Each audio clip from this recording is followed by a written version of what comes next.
Hello and welcome to another lecture. हमारा जो last lecture था वो आपको याद होगा कि हमने डिस्कस किया था चार्ल्स लॉ। तो चार्ल्स लॉ को हम एक नए जाविये से पढ़ेंगे, एक नई एंगल से पढ़ेंगे। तो एक सेकंड वे है चार्ल्स लॉ को समझाने का, तो उसकी स्टेटमेंट मैंने लिख दी है, तो ज़रा पढ़ लेते हैं।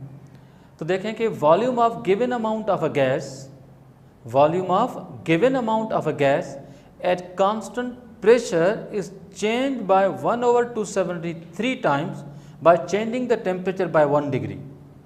इसका मतलब यह है कि अगर हमारे पास कोई भी गैस है जिसकी अमाउंट फिक्स है, प्रेशर कांस्टेंट है, अगर उस सर्टेन अमाउंट ऑफ गैस का अगर हम टेम्परेचर 1 डिग्री अगर चेंज करेंगे तो उसका जो वॉल्यूम होगा एक्चुअल, उसमें जो चेंज आएगी वो चेंज आएगी 1/273 time.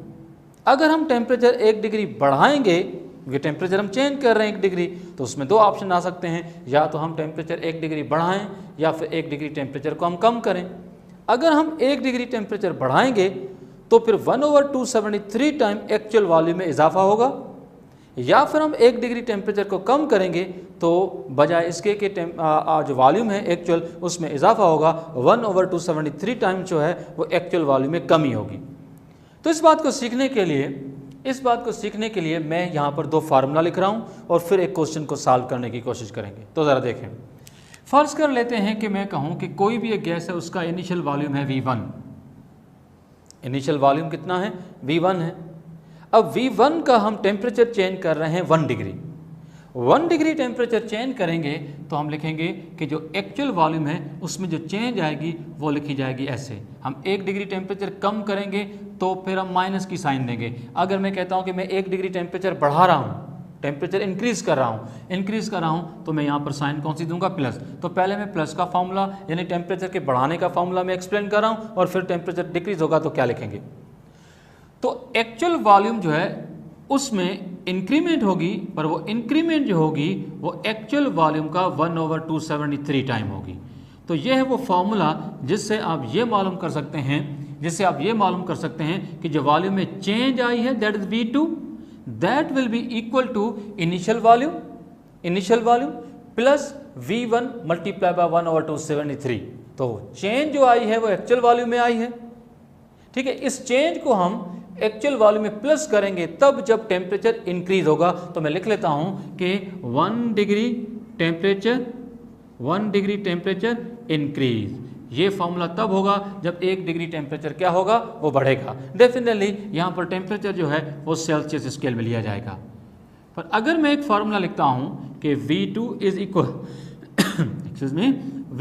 Equal to V1 minus bracket V1 multiplied by 1/273। तो बताओ कि ये फार्मूला हम कब यूज़ करेंगे? ये फार्मूला हम तब यूज़ करेंगे जब 1 डिग्री टेम्परेचर जो है वो क्या होगा? वो डिक्रीज होगा। तो आई थिंक ये दोनों फार्मूला समझ में आ गए होंगे कि एक्चुअल वॉल्यूम में या तो कमी आएगी, एक्चुअल वॉल्यूम में या तो इजाफा होगा। पर वो कितना होगा? वो एक्चुअल वॉल्यूम का 1/273 टाइम होगा। लेकिन कब होगा? जब टेम्परेचर 1 डिग्री या तो इंक्रीज करेंगे या तो 1 डिग्री डिक्रीज करेंगे। क्योंकि हम 1 डिग्री की बात कर रहे हैं तो लिख रहे हैं 1/273। अगर हम 273 यानी 273 डिग्री अगर हम चेंज करते तो हम 273/273 लिखते। तो उसी से रिलेटेड मैंने एक सिंपल क्वेश्चन दिया है, आप समझ जाएंगे। तो ज़रा देखें कि कंसीडर कर लेते हैं कि हमारे पास कोई भी एक गैस है, उसका इनिशियल वॉल्यूम है सपोज टू बी V2, ठीक। अच्छा, उसका जो इनिशियल टेम्परेचर है वो 0 डिग्री सेल्सियस है। हमें मालूम करना है कि नया वॉल्यूम क्या होगा, यानी V2 मालूम करना है, और हम जा रहे हैं T2 के लिए। तो T2 में जो चेंज आई है यानी इनिशियल टेम्परेचर में जो चेंज आई है वो 0 से 273 आई है। अगर मैं आपसे पूछूं कि यहाँ पर इनिशियल टेम्परेचर 0 है और चेंज कितनी आई है 273, तो डिफरेंस 273 का है। अगर 1 डिग्री का होता तो मैं 1/273 लेता, पर यहाँ पर चेंज इन टेम्परेचर 273 डिग्री है, तो फिर कैलकुलेशन में 273/273 करेंगे।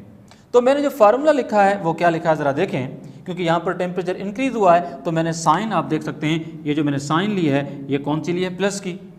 तो फार्मूला क्या बना कि चेंज इन वॉल्यूम, जो नया वॉल्यूम है, now that is equal to initial volume plus initial volume में आने वाली चेंज। पर मैंने लिखा V1 multiply by change in temperature in Celsius change in temperature जो कि कौन सी स्केल में, सेल्सियस, और उसको डिवाइड कर लिया किससे, 273 से। तो मैं कहता हूं कि V2 जो होगा, now that will be equal to V1 जो कि 2 डेसीमीटर क्यूब जो क्वेश्चन में था, ठीक है, प्लस बाय फार्मूला V1 की वैल्यू चूंकि 2 ही है, ठीक है। अब जो चेंज इन टेम्परेचर जो आया है 0 से 273, तो डिफरेंस आया 0 से लेकर 273, वो 273 का ही डिफरेंस है, तो मैंने ऊपर भी 273 लिखा और नीचे भी 273 लिखा। और आप जानते हैं कि 273 कैंसिल हो जाएंगे, now that will be equal to 1, तो 2 को 2 से प्लस करेंगे, हमारा आंसर क्या आएगा, वो 4। इस क्वेश्चन को अगर आप एक नए जाविये से देखें, अगर आप चाहें, ध्यान से सुनेंगे, अगर आप चाहें तो इस क्वेश्चन को V1/T1 is equal to V2/T2 इस फॉर्मूले से भी कर सकते हैं। अगर आप इस फॉर्मूले से करना चाहते हो तो फिर टेम्परेचर जो होगा वो सेल्सियस के बजाय यहाँ पर टेम्परेचर केल्विन में लेंगे। तो मैं सपोज कर लेता हूँ, इस क्वेश्चन को सॉल्व कर लेता हूँ यहाँ पर, तो आप ज़रा देखें कैसे। अगर मैं फर्स्ट करो T2 जो है, T2 जो कि 273 है, now that will be 546 kelvin, क्योंकि मैंने टेम्परेचर केल्विन में लेना है। अच्छा, T1 जो है वो 0 डिग्री सेल्सियस है, now that will be equal to 273, ये भी बात समझ गए होंगे। V1 की जो वैल्यू है वो हमें गिवन है, वो है 2, और हमें मालूम क्या करना है, V2। तो मुझे बताओ कि 273 और 546 1 टाइम एंड 2 टाइम, और अगर इस 2 को मैं यहाँ लेकर जाऊँगा तो 2 × 2 नाउ दैट विल बी 4, तो V2 की वैल्यू 4 आएगी। मतलब चाहे इस क्वेश्चन को आप इस पैटर्न से करें, चाहे इस क्वेश्चन को इस फॉर्मूले से करें, बात एक ही है, ठीक है। तो this is all about the Charles law. Charles law कहता है कि for every change in the temperature by 1 degree there will be the change in the initial volume and that change will be 1/273 time.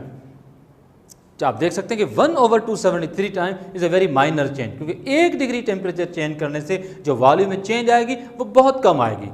तो ये है आपका Charles law एनॉन।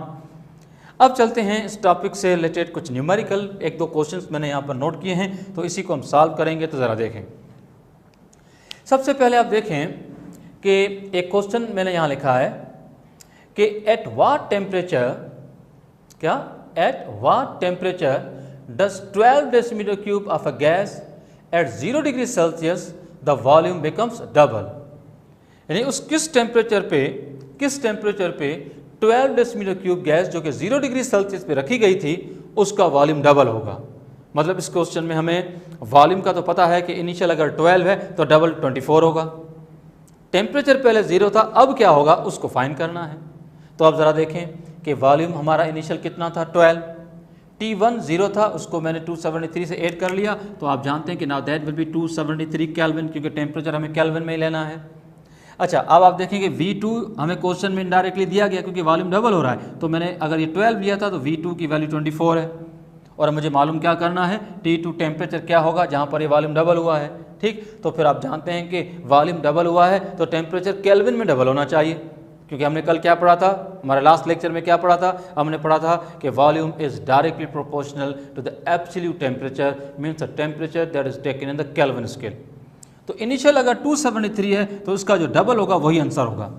लेकिन फिर भी एक रूटीन जो फॉर्म्स हैं या रूटीन जो आपका फॉर्मूला है उसको लेकर क्वेश्चन को सॉल्व करें। तो आप देखें V1/T1 इक्वल्स V2/T2, मैंने वैल्यू पुट कर दी है। V1 12 है, इनिशियल टेम्परेचर 273 केल्विन है, now that is equal to V2 24 है और T2 फाइंड करना है। तो मुझे बताओ कि ये 12 और ये 24 आपस में कैंसिल हो रहे हैं, यस दे डू। मुझे बताओ कि how many time, 1 time, how many time, 2 time.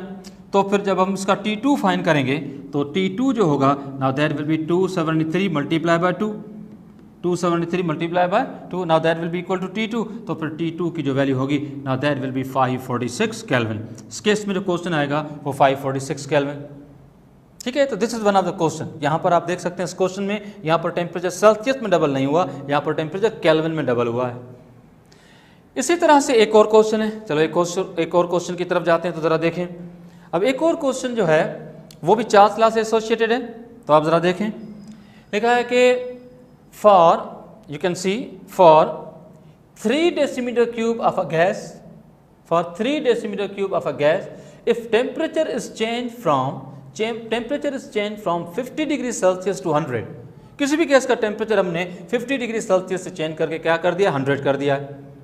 अब आपको क्वेश्चन क्या है, लिखा है कि what fraction of temperature is multiplied to initial volume to find the final volume, ठीक है। तो अब ज़रा देखें, यहाँ पर यह नहीं पूछा है कि 50 to 100 तक अगर हम जाएंगे तो वॉल्यूम क्या होगा, हमें यह पूछा है कि इनिशियल वॉल्यूम में टेम्परेचर का कौन सा फ्रैक्शन मल्टीप्लाई करेंगे ताकि हमें फाइनल वॉल्यूम मिले। तो एक चीज़ तो आपको पता होनी चाहिए कि हमारे टेम्परेचर इनिशियल और फाइनल हैं क्या। जैसे कि क्वेश्चन में आप देख सकते हैं कि इनिशियल टेम्परेचर 50 डिग्री सेल्सियस है, ना न्यू टेम्परेचर जो है वो 100 डिग्री सेल्सियस है। हमने उन दोनों टेम्परेचर्स को केल्विन में कन्वर्ट कर लिया क्योंकि टेम्परेचर केल्विन में ही लेंगे, ठीक। तो हमें पता है कि 50 डिग्री सेल्सियस 323 और 100 डिग्री सेल्सियस 373, ये दोनों केल्विन में आ गई वैल्यू। ये भी वैल्यू केल्विन में है और ये जो वैल्यू है ये भी केल्विन में है। अब आगे की स्टोरी क्या है, फार्मूला तो आप जानते हैं V1/T1 = V2/T2। हमें V2 फाइंड करना है, ठीक है। तो फिर V1 जो होगा ये इसको हम मल्टीप्लाई कैसे करेंगे T2 से, तो आप देख सकते हैं V1 = ऊपर कौन सी वैल्यू आएगी, इसको करेक्ट कर लेते हैं, ऊपर कौन सी वैल्यू आएगी T2 और नीचे वैल्यू कौन सी होगी T1, क्योंकि हमें मालूम क्या करना है V2। तो फिर V2 जब मालूम करेंगे तो इनिशियल वॉल्यूम में टेम्परेचर का जो फ्रैक्शन मल्टीप्लाई करेंगे वो है T2/T1।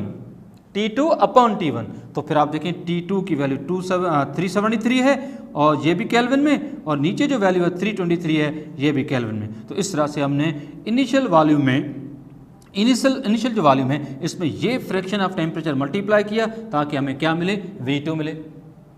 अगर वॉल्यूम ही कैलकुलेट करना होता कि एक्चुअल वॉल्यूम क्या है, इतना टेम्परेचर चेंज किया 50 to 100 किया, अब बताओ कि नया वॉल्यूम क्या है, तो फिर तो उसको फर्दर सॉल्व करेंगे, ठीक है, इसको फर्दर सॉल्व करेंगे। पर हमें सिर्फ ये बताना था कि what fraction of temperature is to be multiply with the initial volume so that we can get the final volume. तो मेरे ख्याल में ये क्वेश्चन भी आपका जो है बहुत सिंपल क्वेश्चन, इसमें कोई ज़्यादा कॉम्प्लेक्सिटी कोई नहीं है। एक और क्वेश्चन की तरफ आते हैं, ज़रा ध्यान से सुनेंगे। Simple theoretical question. इस क्वेश्चन में है कि if a gas expand at constant pressure, एक गैस कांस्टेंट प्रेशर पे एक्सपेंड हो रही है, कोई भी एक गैस है जो कांस्टेंट प्रेशर पे एक्सपेंड हो रही है, तो उसकी वजह क्या हो सकती है। Option A number of moles increase, option B temperature increase, option C both A and B and then none. It's a very simple question. बताएं, एक गैस अगर एक्सपेंड हो रही है, प्रेशर कांस्टेंट है, तो इसके दो पॉसिबल रीज़न हो सकते हैं। नंबर 1, एक तो रीज़न ये हो सकता है कि भाई आपने गैस की क्वांटिटी को बढ़ा दिया होगा, क्योंकि नंबर ऑफ मोल बढ़ेंगे तो भी वॉल्यूम बढ़ेगा, एक तो वजह ये भी हो सकती है। लेकिन दूसरी वजह ये भी हो सकती है कि नंबर ऑफ मोल सेम रहे हों, प्रेशर तो वैसे भी सेम है, लेकिन आपने टेम्परेचर बढ़ाया हो। तो ऑप्शन ए भी सही है और ऑप्शन बी भी सही है, क्योंकि volume of the gas can be increase either by changing the number of mole, by increasing the number of mole या by increasing the temperature। That's why our correct option will be both A and B। तो इस case में जो question होगा उसका correct option क्या आएगा, A and B। तो भाई चार्ल्स लॉ जो है इसके क्वेश्चन सिंपल हैं, स्ट्रेट फॉरवर्ड क्वेश्चन हैं। आपको वॉल्यूम मालूम करना है या फिर टेम्परेचर मालूम करना है। लेकिन अगर टेम्परेचर मालूम करना है तो आपने हमेशा कैलकुलेशन को जब करेंगे तो टेम्परेचर केल्विन में लेके करेंगे। केल्विन में टेम्परेचर नहीं है तो आपकी कैलकुलेशन गलत साबित होंगी, आंसर आपका सही नहीं आएगा। लेकिन अगर आपका गिवन ऑप्शंस हैं, जैसे मैंने यहाँ पर ऑप्शन दिए हैं, किसी भी क्वेश्चन में गिवन ऑप्शंस अगर सेल्सियस में हैं तो याद रखो जो आपने आंसर केल्विन में फाइंड किया है उसको वापस सेल्सियस में कन्वर्ट करना होगा। आप जानते हैं कि सेल्सियस में अगर टेम्परेचर मालूम करना है तो केल्विन की जो वैल्यू होगी उसमें दोबारा 273 क्या करेंगे, माइनस करेंगे, ताकि आपका केल्विन का जो आंसर आया है वो दोबारा किस में कन्वर्ट हो जाए, सेल्सियस में। एक क्वेश्चन है जिसमें आपको ऑप्शंस केल्विन में है ही नहीं, आपको T2 फाइंड करना है लेकिन ऑप्शन सेल्सियस में है, तो फिर आपको केल्विन में जो निकाला आंसर है उसको दोबारा किस में कन्वर्ट करेंगे, सेल्सियस में। And how to do this, by just subtracting 273 from the given answer kelvin. So ये है आज का सिंपल सी point regarding to the Charles law. एक और लेक्चर में अभी आपको बताने वाला हूँ तो उस पर हम बात करेंगे। So that's it and over, thank you. Well, another lecture, हमारा एक और टॉपिक है छोटा सा। Now this is called Gay Lussac's law. As such ये जो गैलुसेक्स लॉ है ये आपके टेक्स्ट बुक में नहीं है, सिंध बोर्ड की जो बुक है उसमें केमिस्ट्री के फर्स्ट ईयर में ये टॉपिक नहीं है, लेकिन फिर भी ये एक इम्पॉर्टेंट पॉइंट है जो आपके नॉलेज में होनी चाहिए being a entry test student. तो गैलुसेक्स लॉ जो है ये कहता है कि pressure of a gas at constant volume and number of mole, यानी किसी भी गैस का वॉल्यूम फिक्स होना चाहिए, वॉल्यूम चेंज ना करें, गैस की क्वांटिटी जो है उसको भी चेंज ना करें, नंबर ऑफ मोल भी फिक्स होने चाहिए। तो किसी भी गैस का जो प्रेशर है now that is directly proportional to the absolute temperature. ठीक है, यानी एब्सोल्यूट टेम्परेचर बढ़ाएंगे तो प्रेशर भी बढ़ेगा, लेकिन कब? जब वॉल्यूम और नंबर ऑफ मोल्स दोनों क्या होंगे? फिक्स होंगे। इसको यूँ ले लेते हैं कि भाई प्रेशर जो है अगर ये डायरेक्टली प्रोपोर्शनल है एब्सोल्यूट टेम्परेचर के, तब जब V और N दोनों क्या होंगे? कांस्टेंट होंगे। ठीक है, अच्छा इसको थोड़ा सा और आगे ले जाएं तो हम कह सकते हैं कि P is equal to K T, then K is equal to P upon T. तो इस केस में हम कह सकते हैं कि K अगर वो P अपॉन टी है तो pressure to temperature ratio constant होगा, पर शर्त यह है कि वॉल्यूम और नंबर ऑफ मोल्स, एक बार फिर कह रहा हूँ कि वो कांस्टेंट हो। तो अगर ये P to T ratio constant है तो चाहे वो रेशियो इनिशियल हो चाहे रेशियो फाइनल हो। तो ये तो बिल्कुल ऐसे ही हुआ जैसे हमने चार्ल्स लॉ पढ़ा था। तो बस यहाँ पर क्या करना है कि अगर इनिशियल प्रेशर है, इनिशियल टेम्परेचर है, तो ये भी K के बराबर, अगर हमने टेम्परेचर को चेंज किया होगा तो प्रेशर भी चेंज हुआ होगा, तो इसका रेशियो भी K के बराबर। तो अल्टीमेटली हम गेल-लुसाक लॉ को लिख सकते हैं P1 upon T1 is equal to P2 upon T2। So this is the way how to get the question. यानी टेम्परेचर को जैसे जैसे बढ़ाते जाएंगे हमारा जो प्रेशर है वो भी क्या होता जाएगा? वो भी बढ़ता जाएगा। तो that's all about the case. पर शर्त यह है कि टेम्परेचर केल्विन स्केल में होना चाहिए। अब इस बात को समझने के लिए कि वाकई ये गेल-लुसाक लॉ सही है, तो इसको एक सर्टेन एक डायग्राम के थ्रू इसको एलाबोरेट करते हैं, टॉपिक को थोड़ा सा एक्सप्लेन करने की कोशिश करते हैं। एनालाइज सी देखें कैसे। कंसिडर कर लेते हैं कि हमारे पास कोई भी एक सिलेंडर है, इसमें हमने किसी भी सर्टेन अमाउंट ऑफ गैस को एनक्लोज किया हुआ है। ठीक है, अच्छा पिस्टन अगर अप एंड डाउन होगा, पिस्टन अगर अप एंड डाउन होगा तो फिर तो आप जानते हैं कि वॉल्यूम चेंज होगा, पर हमने कहा था कि वॉल्यूम फिक्स है। इसमें हमने क्वांटिटी ऑफ द गैस भी फिक्स ले ली, नंबर ऑफ मोल भी फिक्स हैं, और इस गैस का वॉल्यूम भी फिक्स है क्योंकि हमने पिस्टन को एक जगह पे फिक्स किया हुआ है ताकि पिस्टन मूवेबल ना हो, पिस्टन मूवेबल ना हो। अब हमें करना क्या है? हम जानते हैं कि इस गैस जो भी इस कंटेनर में एनक्लोज्ड है ये कुछ ना कुछ प्रेशर तो लगाती होगी। सपोज कर लेते हैं इसका प्रेशर है P।